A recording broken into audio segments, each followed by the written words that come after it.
Paz do Senhor, queridos. Amém? Deus seja louvado nesta manhã pela sua vida, pela vida de todos. E eu queria trazer uma mensagem nesta manhã. O Deus que tudo vê, ou Deus que está em todo lugar, ou Deus que sabe de todas as coisas. O que mais? Então, o tema que você quiser colocar. Amém? Amém. 1 Reis, capítulo 19, versículo 4. Amém? Amém. 1 Reis, capítulo 19, versículo 4. Todos encontraram? Amém. Nós vamos falar mais um pouquinho da vida de Elias. Amém? 1 Reis, capítulo 19, versículo 4. Nós estamos estudando a vida de Elias nas quintas-feiras com um grupo de pessoas. E eu falei, eu vou pregar sobre isso, né? Mas aí Deus foi me dando mais coisas além daquilo que eu estava falando na quinta-feira. E eu acho que é tremendo, né? Diz assim a palavra do Senhor, versículo 4, do capítulo 19 de 1 Reis. Ele mesmo, presta bastante atenção na leitura, ele mesmo, porém, se foi ao deserto, caminho de um dia, e veio e se assentou debaixo de um zimbro, e pediu para si a morte, e disse: basta, toma agora, ó Senhor, a minha alma, pois não sou melhor do que meus pais. Quem é ele mesmo, senão o próprio profeta Elias, né? É muito fácil a gente chegar, e nos dias de hoje eu vejo muitas pregações sobre a vida de Elias, e quando chega nessa parte aqui, que depois a gente vai ver que ele entra numa caverna, né? As pessoas até usam alguns jargões assim, dizendo, você está na caverna, ou seja, você está depressivo, você está angustiado, você está com problema. Então a gente olha, sempre a gente olha e usa assim, olha, Elias foi fujão. A gente olha a vida de Jonas também, né? Deus mandou ele para Nínive e ele fugiu para Tarsis. A gente olha muitas coisas. Então a gente já começa a enxergar que Deus está enxergando todas as coisas. Então a gente tem que partir desta premissa. Quando o Senhor, lá no final dos Evangelhos, no capítulo 28 de Mateus, ele faz o grande comissionamento. Que é comissionamento? Um grande mandamento do ide, né? Então ele fala, toda autoridade me foi dada nos céus e na terra, portanto ide e fazei discípulos de todas as nações, batizando-os no nome do Pai, do Filho e do Espírito Santo, e eis que estou convosco todos os dias, até a consumação dos séculos.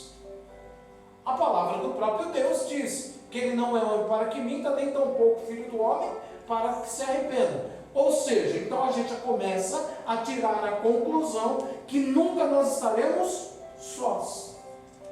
Fala assim para você mesmo: eu nunca estarei só. Porque Deus está comigo. Amém? Então glória a Deus. Se Ele está comigo, Ele está aqui nesta manhã e vai falar no fundo, no profundo da tua alma. Amém? Então você pode aplaudir e glorificar e exaltar o nome do Senhor, porque Ele está aqui, dentro por Ele, para Ele são todas as coisas. Então, quando nós olhamos a palavra do Senhor aqui, quem decidiu ir para o deserto? Fala assim para o teu irmão do lado: a decisão é sua. Queridos, há pouco Elias estava no Monte Carmelo. Fala, Monte Carmelo. Monte Carmelo. Se você for verificar o que significa Carmelo, né? Significa um lugar para aquela época, né? É um lugar que há muita abundância, a produção, né, de alimento, um lugar verde, um lugar gostoso, um lugar bacana. O que aconteceu no Monte Carmelo com Elias? Elias destruiu os profetas de Baal. Amém? Então, ali naquele lugar, o que acontece? Elias ora, e Deus manda o seu poder através do fogo, lambe todo, pega todo aquele sacrifício que foi feito lá. Os profetas de Baal não tinha acontecido nada, e Deus manifesta o seu, fala comigo aqui, Deus manifesta o seu poder. Amém? Então ali Deus manifestou o poder dele ali sobrenatural, sem dúvida. E ali o povo, preste muita atenção, o povo faz o quê? Porque Elias tinha levado aquele povo para que eles pudessem fazer a sua escolha. Olha só que coisa interessante. Nós lemos no versículo 4 que ele mesmo fez a escolha dele de ir para o deserto, o Elias. E lá ele chama o povo para escolher entre Baal. Se Baal é Deus, fiquem com Baal. Se Deus é Deus, fiquem com Deus. E a gente vê que depois de todo aquilo passado, o poder de Deus manifestado ali, a gente vê que o povo se dobra, e fala, esse é o verdadeiro Deus. Amém? Depois a gente vai ver, eu estou indo já para o final da coisa. A gente percebe que Elias vai para o deserto, Deus vai falar com ele. Eu estou só adiantando um pouco, depois eu vou voltar lá, E Deus fala para ele, agora você vai lá para o Horebe. Amém? Fala assim, Horebe. Onde Deus fala.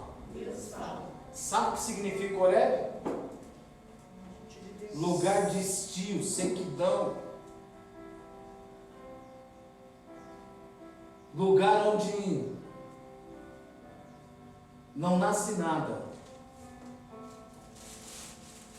Horebe, para vocês terem ideia, é um lugar desértico, onde Moisés, por exemplo, acho, se eu não me engano, no capítulo 3 de Êxodo, se não me falha a memória, onde Moisés tem um encontro com Deus, e o que acontece? A sarça estava ardendo, então dava só essas ervas que não servem para nada. Preste muita atenção. Do Carmelo a Horebe. Carmelo é monte, fala Carmelo é monte. Horebe é entre o Carmelo, olha aqui na minha mão, entre o Carmelo e Horebe tem um vale. E esse vale passa pelo deserto. A escolha é sua.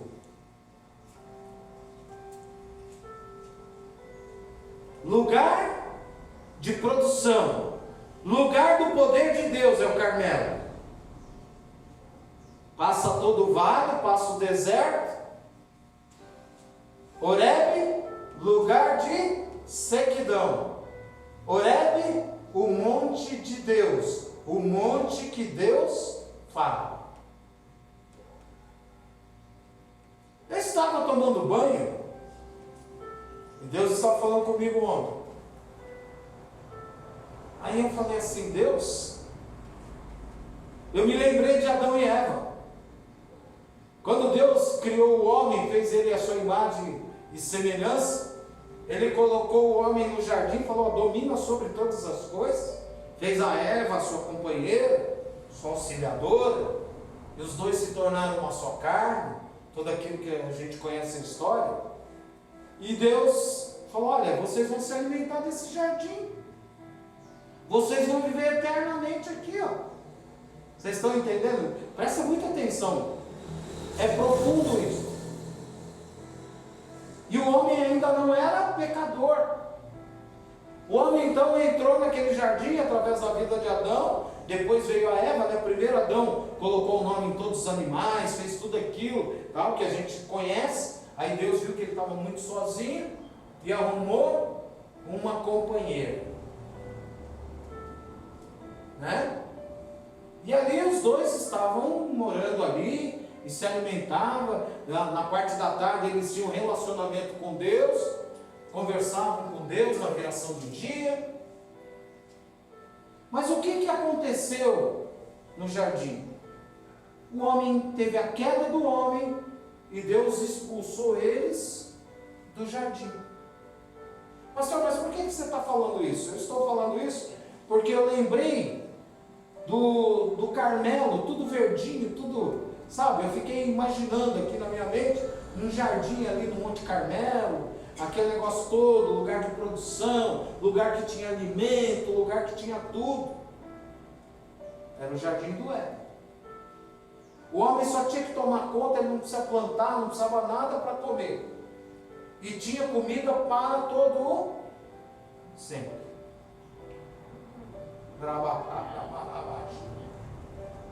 Mas lá em Mateus 6, quando você vai ver, quando os discípulos chegam para Jesus e falam assim: olha, como nós devemos orar?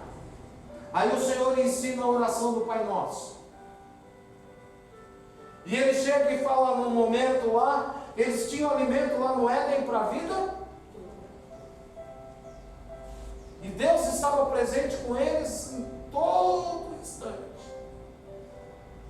Na oração do Pai Nosso, a gente precisa começar a orar dizendo assim: Pai Nosso que estás nos céus. Ou seja, no Éden ele estava lá no Éden, junto com eles. Agora o Senhor está distante, está no céu. Venha o teu reino, ou seja, nos ensina a viver como tu queres, para que o teu reino seja implantado aqui na terra, ainda enquanto eu estiver aqui, para que eu seja justificado para entrar no céu. Aí, lá no Éden,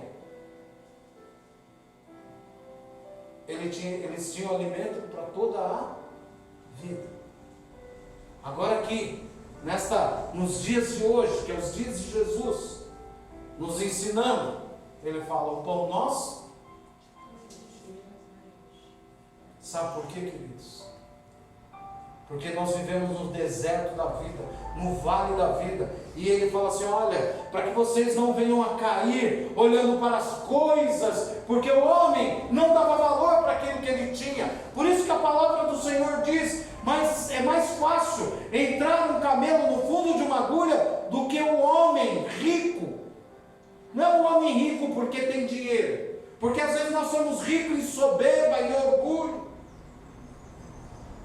e olhamos para as coisas do nosso dia a dia, das coisas que estão ao nosso redor, e nos encantamos ou nos frustramos. Então o Senhor Jesus fala: olha, o que eu quero de vocês, eu estava lá no Éden com eles, e eles não perceberam que eu estava lá, porque o olhar deles se dispersou para aquela árvore que não podia. Mas eu estou falando para vocês, eu quero me relacionar com vocês todos os dias, porque eu já não posso mais entrar na viração do dia, como eu fazia com Adão e Eva, mas eu quero que você entre na minha presença, através da liberação, que eu quero descer do céu, nesta noite, nesta manhã, aliás, e quero derramar o perdão sobre a sua vida. Então eu quero ter um relacionamento diário com você. Por isso que ele fala: o pão nosso de cada dia.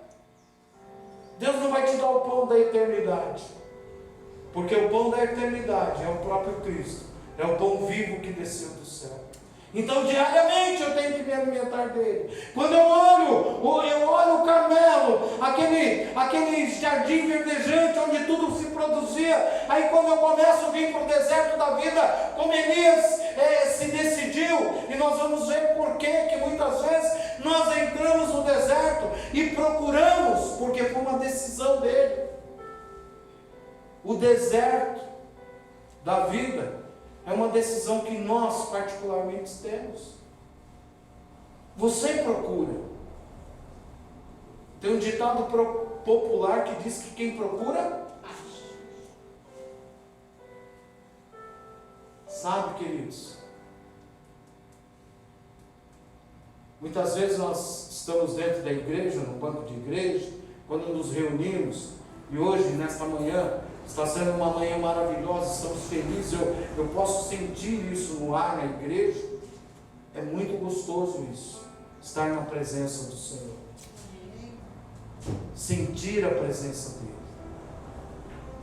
E eu disse o quê? Além do Carmelo ser um lugar produtivo, verdejante, onde tudo se produzia ali, também era um lugar do poder de... Presta atenção. Elias aqui tinha acabado de destruir os profetas de Baal, reconstruir o altar de Deus, acabou de sair dali, de ter destruído. Ele subiu ao mesmo Carmelo, amém? Novamente para pedir o poder de Deus. Ficou de cócoras, mandou o seu moço ir lá para o lado do oceano e falar: ó, vê se vem chuva lá. Porque há 3 anos e meio Elias tinha dito que não ia chover sobre a terra e não choveu. Nós já falamos sobre isso, não vou entrar nesse detalhe. E o moço de Elias, né, aquele auxiliar de Elias, vai lá por 7 vezes. Na 7ª vez ele fala: eu vejo a nuvem do tamanho da mão de... E Elias fala: eu já estou vendo uma grande chuva de bênção do céu que vai descer sobre a igreja nesta manhã, amém? Eu estou olhando desta forma, eu estou olhando hoje, estou falando da minha parte aqui. Então a gente vê, e o que acontece? Aí Elias fala assim para o moço dele: ó, sobe, avisa Acabe para comer logo e para ele correr, porque vai chover.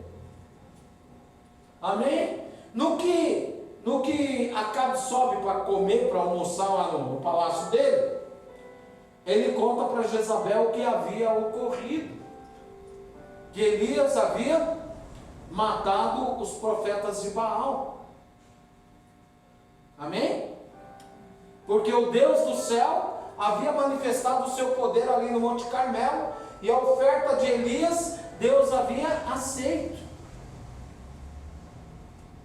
Agora começa a já chover, amém? Já começa o céu enegrecer, já começa. Mas qual era o objetivo de Elias ali? Qual era o objetivo de Deus através da vida de Elias? Que aquela nação que havia idolatrado, havia se rendido a Baal, que aquela nação pudesse se curvar ao Deus verdadeiro, que é o Deus que está aqui nesta manhã, amém? Você imagina a posição desse profeta, Deus respondendo a ele, a oração dele, aí logo em seguida respondendo novamente a oração, e vem chuva do céu, e aí ele tem um encontro com um servo, e ele já tinha vencido 450 profetas de Baal, mais os 400 dos postes ídolos que comiam na mesa de Jezabel. Então a gente olha aqui, vem uma pessoa interlocutora de Jezabel que diz para Elias: por que Elias decidiu ir para o deserto? Por que muitas vezes porque é muito fácil falar, né? Elias fugiu, mas ele estava numa situação de problemas. Olha só o que diz a palavra aqui. Eu vou ler os versículos anteriores para você entender o que nós estamos falando. Acabe fez saber a Jezabel tudo quanto Elias havia feito, e como matara todos os profetas à espada. Então Jezabel mandou um mensageiro a Elias a dizer: façam-me os deuses como lhes aprouver, se amanhã a esta hora não fizer eu a tua vida como fizesse a cada um deles. Temendo, pois, Elias levantou-se e para salvar a sua vida se foi e chegou a Berseba, que pertence a Judá, e ali deixou o seu moço. Por que Elias estava indo para o deserto? Porque ele estava com medo de... Quem aqui já sentiu medo de morrer?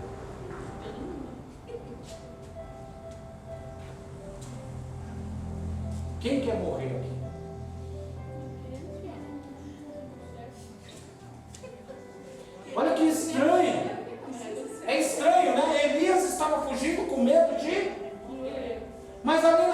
frente, você vai ver que ele pede a morte para Deus.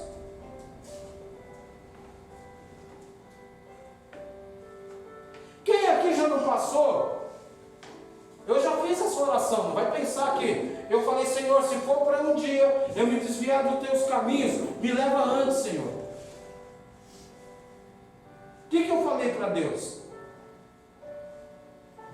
O que eu pedi para Deus? Fala para mim. Hã? É diferente de eu querer me matar, não sei se vocês estão entendendo o que eu quero dizer. Não tem nada a ver uma coisa com a outra. Por quê? Eu não quero perder a salvação. Assim foi com Elias. Elias estava com medo de Jezabel, medo que Acabe. Olha o que o fofoqueiro do Acabe foi falar para a mulher dele, né?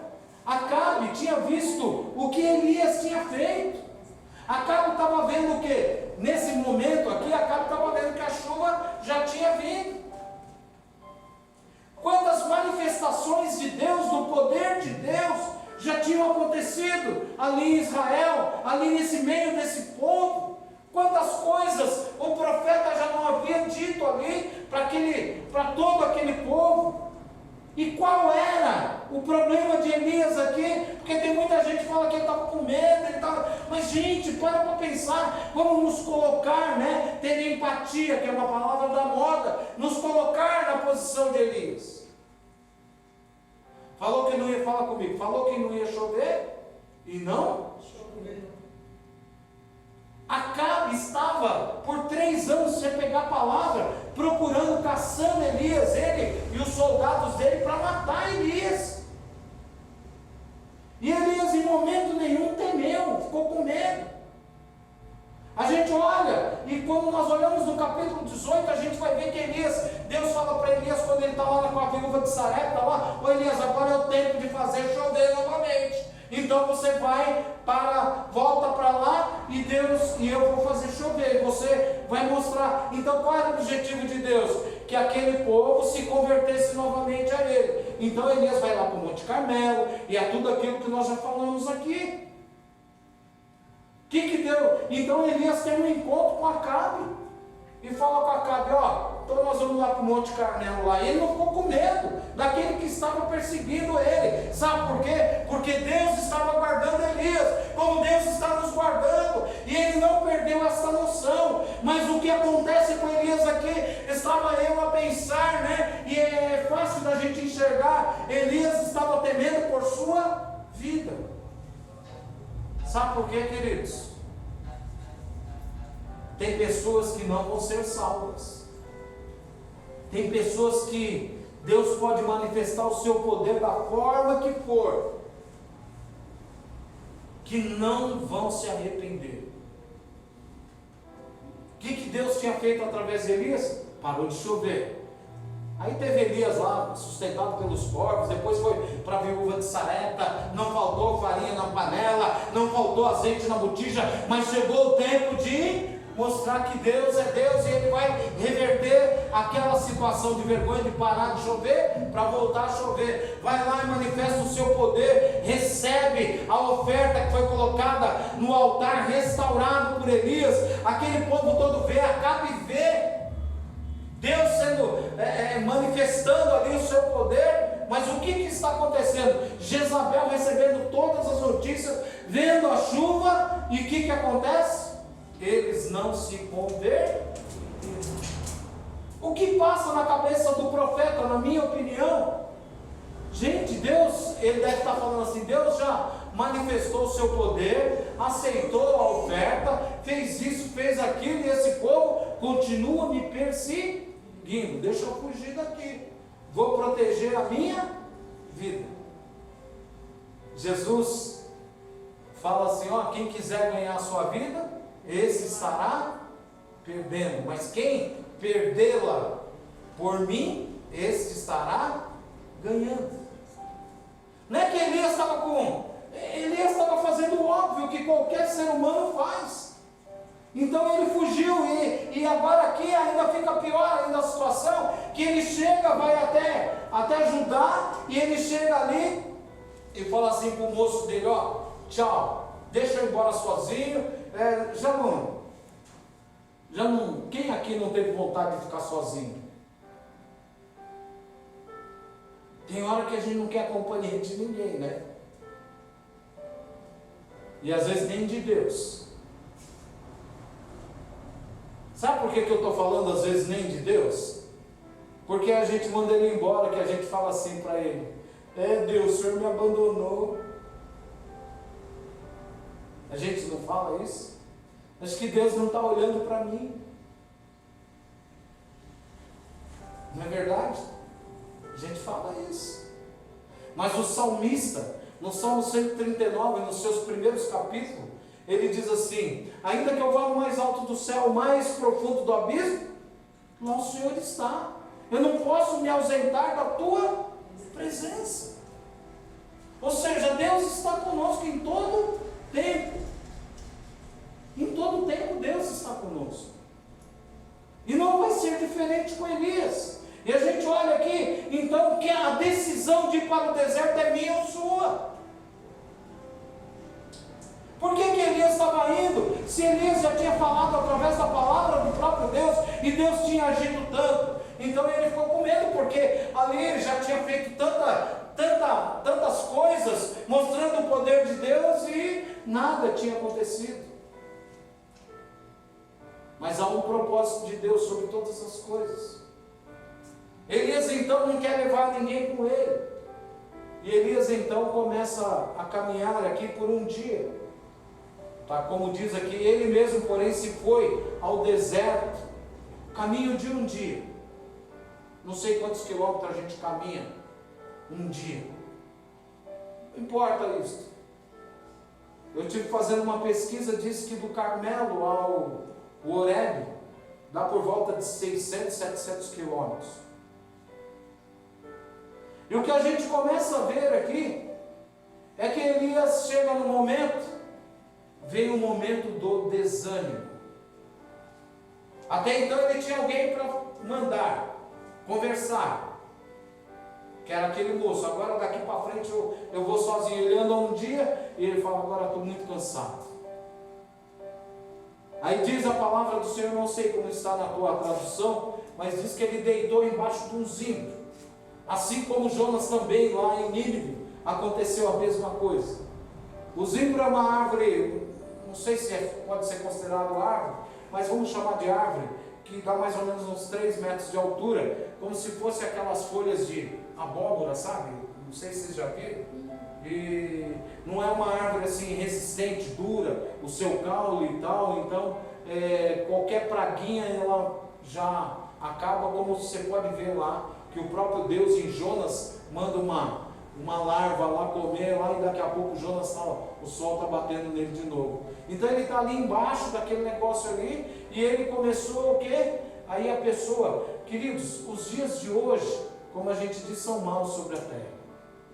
As pessoas andam com problemas psíquicos, que é a depressão, síndrome do pânico, essas coisas todas, medo, né? Fobia, medo de perseguição, acordam à noite assombrados. Elias estava então sentindo o quê? O medo da perseguição de Jezabel, medo de morrer. E aí a gente vai olhando aqui, então, ele vai ali e agora ele pede a morte. Ele estava fugindo da morte, amém? E agora ele faz o quê? Olha só o que ele faz, ó. Ele mesmo, porém, se foi ao deserto, caminho de um dia, e veio e se assentou debaixo de um zimbro, e pediu para si o quê? A morte. Ué, mas quem está fugindo da morte pede a morte? E olha só o que ele diz, e diz: Senhor, basta, eu não quero mais ser perseguido, eu já não aguento mais. Você já não falou para Deus: Senhor, basta isso aqui, eu não estou aguentando mais isso. Essa situação está sendo insuportável. Quem de nós já não orou assim? Já não reclamou com Deus? Já não murmurou? Não aguento mais. Assim estava Elias, e ele diz aqui, né? Ele fala assim: basta, toma agora, ó Senhor, a minha alma. Ou seja,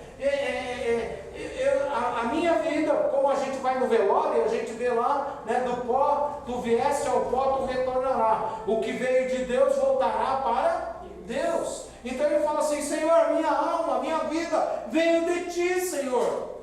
Toma ela de volta. Eu não sou melhor que meus pais que já morreram.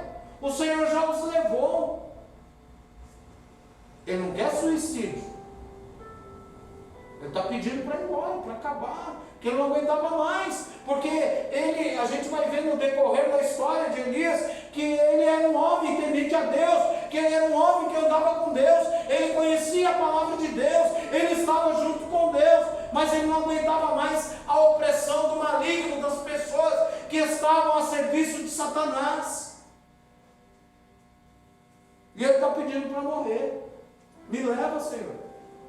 A depressão tinha tomado conta de Elias, porém não tinha tomado conta do coração dele, do que ele sabia de Deus. E ele está aqui, de quem estava fugindo da morte, está pedindo a morte agora. Aí ele deitou-se de novo. Uma das características que a depressão traz para o ser humano é o isolamento, amém? Quem aqui já ficou depressivo, ou conhece alguém que ficou com depressão? A pessoa quer ficar no escuro, fechado, não quer ter contato com mais ninguém.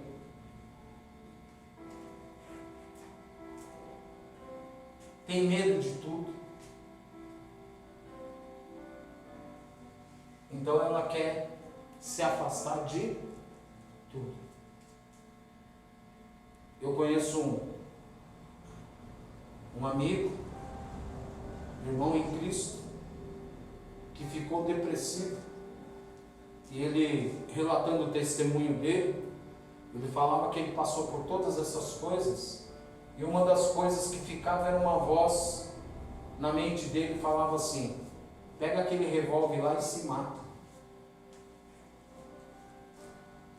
Pega aquele revólver que está lá em cima do teu guarda-roupa e se mata.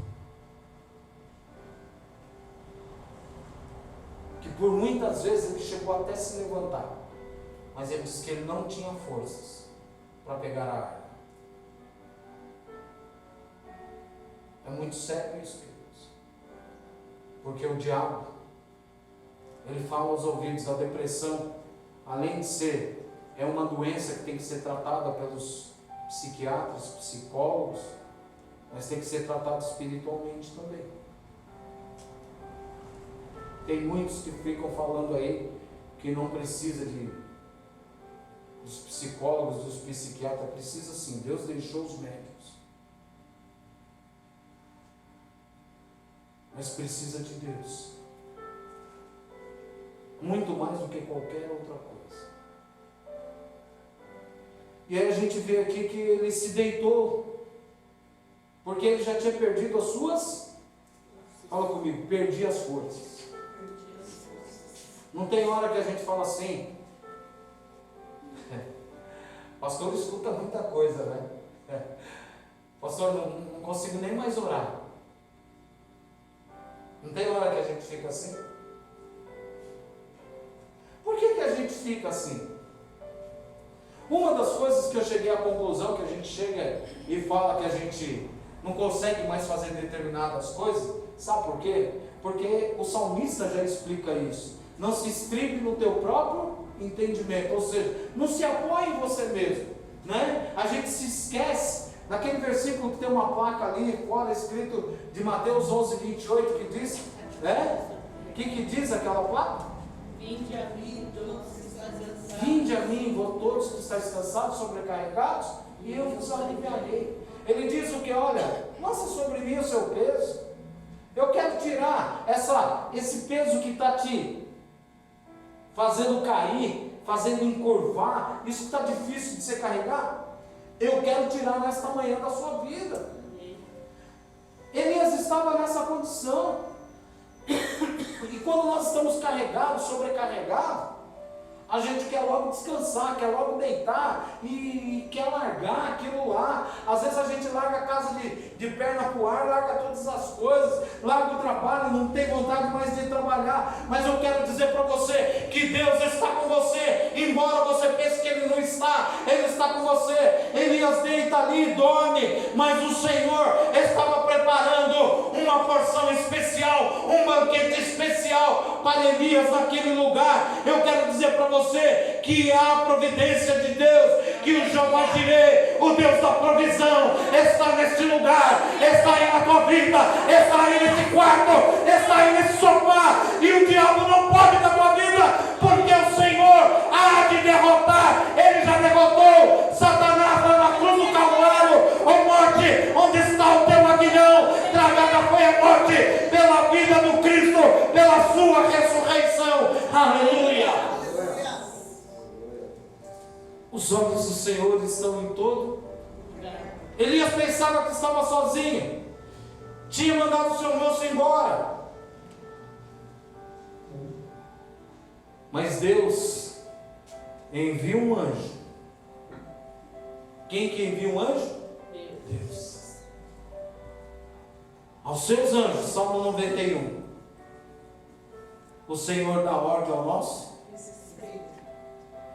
E o anjo do Senhor se acampou com Elias, porque o anjo do Senhor só pode se acampar ao redor daqueles que temem o Senhor. Porque Elias temia Deus, e diz que na cabeça de Elias tinha lá um pão assado do céu, tinha uma botija de água para Elias, e o anjo do Senhor fala para Elias, eu não estou lendo não para que eu caminhe mais rápido. E o anjo do Senhor fala para ele assim: Elias, come e bebe, porque a jornada é grande. Fala para o teu irmão do lado assim: come e bebe esse pão espiritual desta manhã, porque a nossa jornada é grande. Há muito trabalho. Como a palavra do Senhor diz, os campos estão brancos, mas os ceifeiros são poucos. Deserto é lugar de encontro com Deus, queridos. Só podemos passar pelo deserto, ou só podem passar pelo deserto aqueles que têm a companhia de Deus. Porque se não tiver a companhia de Deus, tombam no próprio deserto. Só podem passar pelo deserto quem tem a companhia de Deus. Porque é o Senhor que nos carrega pelo deserto. É o Senhor que nos sustenta no deserto. É muito mais fácil ouvir a voz de Deus no deserto do que na abastança.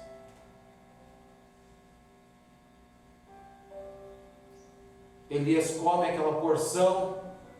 Aí, quando eu li isso, eu falei: agora ele vai virar tomou um energético do céu aqui, né? Está alimentado, está bem nutrido. O que ele faz? A pessoa em depressão pode comer o que for, pode ouvir o que for, mas ela faz o que de novo? Dorme.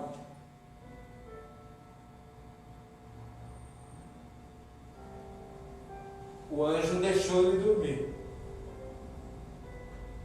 Josué, você pode dormir aí, mas eu não vou te deixar e não vou te abandonar. Enquanto você dorme, eu cuido de você. Enquanto você está nesse estado, eu sou o médico dos médicos. Eu sou o Jeová Rapha, Deus que cura.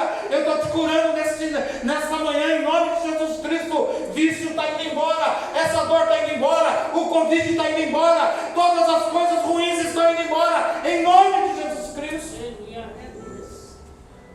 E Ele está enviando anjos para se acampar ao redor daqueles que o temem. E o anjo do Senhor pega novamente. Você que está acompanhando a leitura aí, eu não estou lendo não, mas eu estou falando o que estava acontecendo. Mas verifique aí, o anjo de Deus faz o que novamente? O Senhor nos chama, o Senhor nos dá oportunidade o tempo inteiro. Todo o tempo o Senhor está nos dando o que? Oportunidade. O anjo vai lá, Andressa, e cutuca ele de novo. E o pão e a água está lá novamente. o pão nosso de cada dia, dia a dia. E fala para ele: ó, Elias, come e bebe, porque a jornada é grande. Diz a palavra do Senhor, eu vou encurtar para poder terminar, que Elias comeu, bebeu e caminhou por 40 dias. quantos dias? 40 dias. Semelhante a isso, está lá no Êxodo, capítulo 33, se eu não me engano, quando Moisés vai receber as tábuas da lei, e ele fica 40 dias e 40 noites na presença de Deus, sem comer e nem beber. Sabe por quê, queridos? Quando nós estivermos na presença do Senhor, nós seremos plenos de todas as nossas necessidades, porque o Senhor as supre todas. Você não terá nada. Primeiro que nossos corpos serão glorificados. O que Deus fez com Elias? Deus deu suprimento para ele por 40 dias e 40 noites. E o que acontece com Elias? Fala para mim, se você continuar lendo, eu fiquei imaginando, naquela caminhada, Deus estava ali, será que Deus falava com ele? A Bíblia não nos relata nada, só fala que ele chega lá no Monte Horebe, o monte de Deus, o monte onde Deus fala, o monte onde tudo é seco, mas a presença de Deus é real. Não adianta templos bonitos, não adianta templos suntuosos, não adianta nada, não adianta ouro, não adianta prata, se não tiver a presença de Deus. Aleluia. A palavra diz que Elias chega lá e entra na caverna. Entrando na caverna, aí Deus fala para ele: o que você está fazendo aqui, Elias?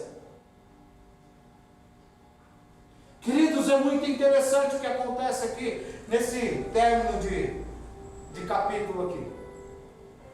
Deus então fala para ele: o que você veio? Veio a palavra de Deus. Então Deus está falando no deserto, Deus está falando com você nesta manhã. Ou seja, o caminho do Carmelo para o Horebe é o caminho do esvaziamento do meu eu, das minhas dores, daquilo que eu sou, para que o eu sou verdadeiro, aquele que falou com Moisés lá na sarça ardente, quando Moisés perguntou: o que eu vou falar? Quem tu és? Eu sou o que sou. O eu sou está aqui nesta manhã, está aí com você onde você estiver, e Ele vai te curar, Ele vai te libertar e vai te levar para o céu através de Jesus Cristo. Aleluia. E a gente olha aqui, então ele respondeu, ele estava falando tudo aquilo: olha, Senhor, eu preguei a tua palavra, mas tem tanta gente me perseguindo, todo mundo querendo me matar. Ele está falando com Deus, é a oração dele. É tempo de você falar com Deus. Você está no Horebe nesta manhã. Sabe por quê? O que eu vejo? O que você olha no deserto? Olha para um lado, não tem? Olha para o outro, não tem? No Carmelo tinha árvores frondosas para desviar a sua atenção, mas agora no deserto não tem para quem você olhar, a não ser olhar o autor e consumador da nossa fé, o Cristo amado, o Yeshua HaMashiach, o enviado do Deus Altíssimo, o nosso Salvador. Aleluia! Então, quando nós olhamos aqui esse diálogo que ele tem, nós olhamos, tem um louvor que diz, aí vocês cantam aqui: